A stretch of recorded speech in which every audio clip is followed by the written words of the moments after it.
శ్రీ మహాగణాధిపతయే నమ. ఐం మహాసరస్వత్యే నమ.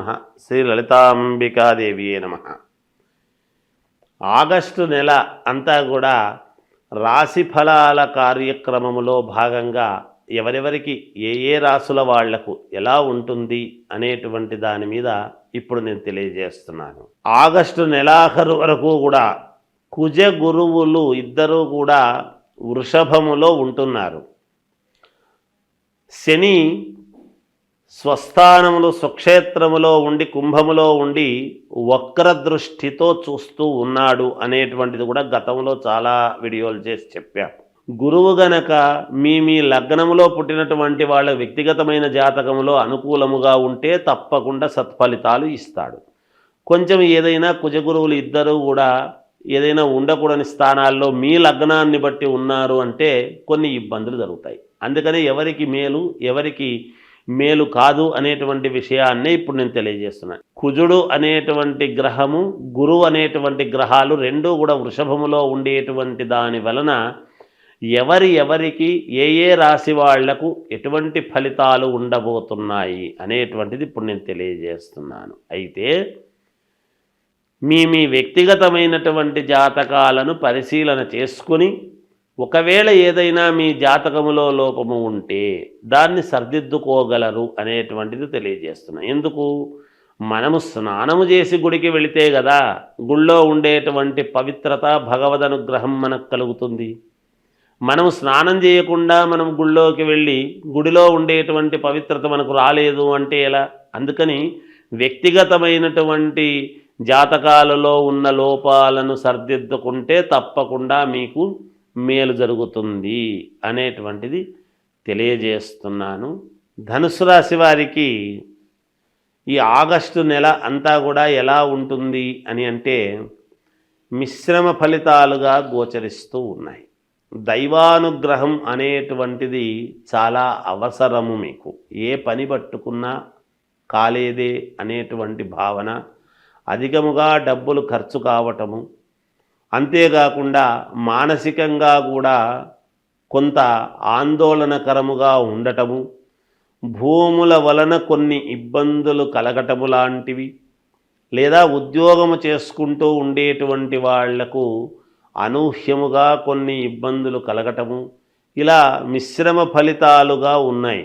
మిశ్రమ ఫలితాల కంటే కూడా ఇంకా కొంచెము ఎక్కువ ఇబ్బందికరమైనటువంటి ఇదిగానే ఉంది అనేటువంటి భావన తెలియజేయాలి.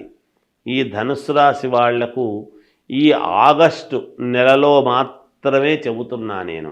ఎందుకు అంటే ధనస్సు, మకరము, కుంభము, మీనము, మేషం, వృషభం ఇలా వృషభ రాశిలో కుజ గురువులు ఇద్దరూ ఉండేటువంటి దాని వలన కొంతవరకు చిన్నపాటి ఇబ్బందులు అనేటువంటివి ఉన్నాయి. అందువలన మీ జాతకపు ప్రకారముగా లోపాలు ఏమైనా ఉంటే చూపించుకొని దానికి తగినట్టుగా జపాలు చేసుకోవటము కానీ, లేదా దైవ సంబంధమైనటువంటి కార్యక్రమాలు చేసుకోవటము కానీ, పరిహారాల విషయంలో మాత్రం పరిహారాలు చేసుకుంటే యోగవంతముగా మీకు కొంతవరకు మేలు జరిగే అవకాశాలు చాలా వరకు ఎక్కువగా ఉంటాయి గాక. అందువలన ఉండేటువంటి గ్రహస్థితుల దృష్ట్యా ఇప్పుడు దీంట్లో నుంచి శని ఎప్పుడైతే 3వ ఇంట్లో స్వక్షేత్రములో ఉన్నాడో ధనుర్రాశికి, అలాగే వక్రదృష్టి అనేటువంటిది ఎప్పుడైతే ఉన్నదో విపరీతమైనటువంటి శారీరకమైన శ్రమ ఉంటుంది. ఎంత శ్రమ పడినా మీకు అంతంత మాత్రమే రావటం అనేది ఉంటుంది. 100 రూపాయలు రావాల్సిన చోట 15 రూపాయలు 20 రూపాయలు వస్తే మీరు ఎలా జీవితం ముందుకు సాగిస్తారు? అందువలన ఎప్పుడూ అనుకూలవంతమైనటువంటి ఫలితాలే ఉంటాయి అనుకోవటానికి లేదు. కొన్ని సందర్భాల్లో కొన్ని ఇబ్బందులు కలగవచ్చును, తప్పు లేదు. అయితే ఎలా మన బాగా ధనవంతులకు ఉండేటువంటి వాళ్లకు అనుకూలముగా ఉండి యథావిధిగా వచ్చేది వస్తుంటుంది, వాళ్ళకేం పెద్ద ఇబ్బంది లేదు. ఎక్కువ శాతము మధ్యతరగతి కుటుంబీకుల దగ్గరనే ఈ సమస్యలు వస్తాయి, ఇలాంటి ఇబ్బందులు వస్తాయి. ఎందుకంటే కూలి చేసుకునేటువంటి వాడు రోజు కూలికి వెళ్తాడు, డబ్బు తెచ్చుకుంటాడు, అతనేం చేసుకొని తింటాడు సంతోషంగా వారానికి ఒకసారి. ఈ నెల నెల జీతము మీద ఆధారపడేటువంటి వాళ్ళకే కదా సమస్యలు. అందువలన మీరు తక్కువ శాతము పరిహారాలు చేసుకుని అనుకూలవంతముగా ఎక్కువ ఫలితాలు పొందే విధముగా మీ జాతకాన్ని పునఃపరిశీలన చేసుకొని దానికి తగ్గట్టుగా కనుక మీరు నడుచుకున్నారంటే తప్పకుండా మీకు మేలు జరుగుతుంది. ఏది ఏమైనా గురు ధ్యానం అంటే దత్తాత్రేయ స్వామి వారిని మామూలుగా కొలుచుకోవటము, అంటే పూజ చేసుకోవటము, లేదా ఇంకా అందరూ వెళ్ళేటువంటి షిరిడి సాయిబాబాను దర్శించుకోవటము కానీ ఇలాంటివి ఏవో మామూలుగా చేసుకుంటే కొంతవరకు మేలు జరుగుతుంది. అంతేకాకుండా మీకు చేతనైతే చపాతీలు చేసి కనీసం 2 శునకములకు అంటే కుక్కలకు 2 ఆ చపాతీలు అలా శునకానికి పెట్టిన గోధుమ వర్ణముతో ఉండేటువంటి కుక్కలకు పెడితే మేలు జరిగేదానికి ఎక్కువ అవకాశాలు ఉన్నాయి. మీ ఇంటి దేవుణ్ణి ఆరాధించండి, తప్పకుండా మీకు మేలు జరుగుతుంది. శ్రావణ మాసము వచ్చింది అంటే అందరికీ గుర్తొచ్చేది ఏమిటి అంటే వరలక్ష్మీ వ్రతం. అసలు వరలక్ష్మీ వ్రతం చేసుకుంటే ఏమొస్తుంది, ఎందుకు చేస్తున్నాం మనం అనేటువంటిది ఒక్కసారి మనం ఆలోచన చేసుకోవాలి. వరలక్ష్మీ వ్రతం అని అనంగానే పౌర్ణమికి మామూలుగా ముందుగా వచ్చే శుక్రవారం నాడు వరలక్ష్మీ వ్రతం అంటే 2వ వారం ఎప్పుడు పడుతుంది సహజంగా. అలా శుక్రవారము నాడు వరలక్ష్మీ వ్రతం అనేటువంటిది మనం వ్రతకథలో చెబుతాం. చారుమతీదేవి ఎందుకు చేసుకుంది ఏమిటి అనేది. అంతేకాకుండా 16 కుడుములు వాయనము ఇవ్వటము ఇవన్నీ కూడా ఉన్నాయి. అసలు వరలక్ష్మీ వ్రతం అని మనం చేసుకోవటంలోనే వరాలు ఇచ్చేటువంటి లక్ష్మీదేవి. లక్ష్మీ ధనమే ఒక వరం. అదే కాకుండా ఇంకా ఏమిస్తుంది అమ్మవారు అంటే సౌభాగ్యం. సౌభాగ్యం అంటే ఏమిటి? ఆడవాళ్ళు చేసుకునేటువంటి వరలక్ష్మీ వ్రతములో భర్త, కుటుంబము అంతా కూడా, పిల్లలు అందరూ కూడా క్షేమముగా ఉండటానికి దోహదపడుతుంది. ఏ స్త్రీ అయినా ఏమి కోరుకుంటుంది? తాను బాగుండాలి అనుకునే దానికంటే కూడా తన భర్త, పిల్లలు, అత్తమామలు అందరూ కూడా బాగుండాలి అనేటువంటి దృక్పథముతోనే ఎప్పుడు కూడా ఆడవాళ్ళు ఈ పూజలు కార్యక్రమాలు చేసుకుంటారు. వాటిలో ప్రప్రథమముగా మొట్టమొదట వరలక్ష్మీ వ్రతం అనేటువంటిది. ఈ వరలక్ష్మీ వ్రతములోనే అందుకనే 16 మామూలుగా తమలపాకులు, 16 ఒక్కలు, 16 కుడుములు, ఇలా షోడశం అలా 16 అన్నీ పెట్టి చేసి మామూలుగా తోరం అది కట్టుకొని చేసుకుంటారు.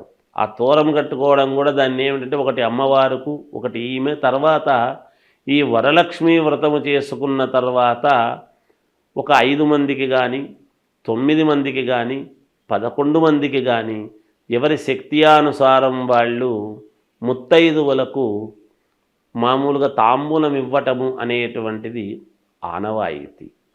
ఎందుకు అంటే సౌభాగ్యము అనేటువంటిది పుణ్యస్త్రీలు అంటే అమ్మవారు ఎవరి రూపములోనైనా మన ఇంటికి మనము చేసుకున్నటువంటి పూజా విధానానికి సంతోషించి ఎవరి రూపములోనైనా మన ఇంటికి రావచ్చును. సాక్షాత్తు లక్ష్మీదేవి, వరలక్ష్మీదేవి.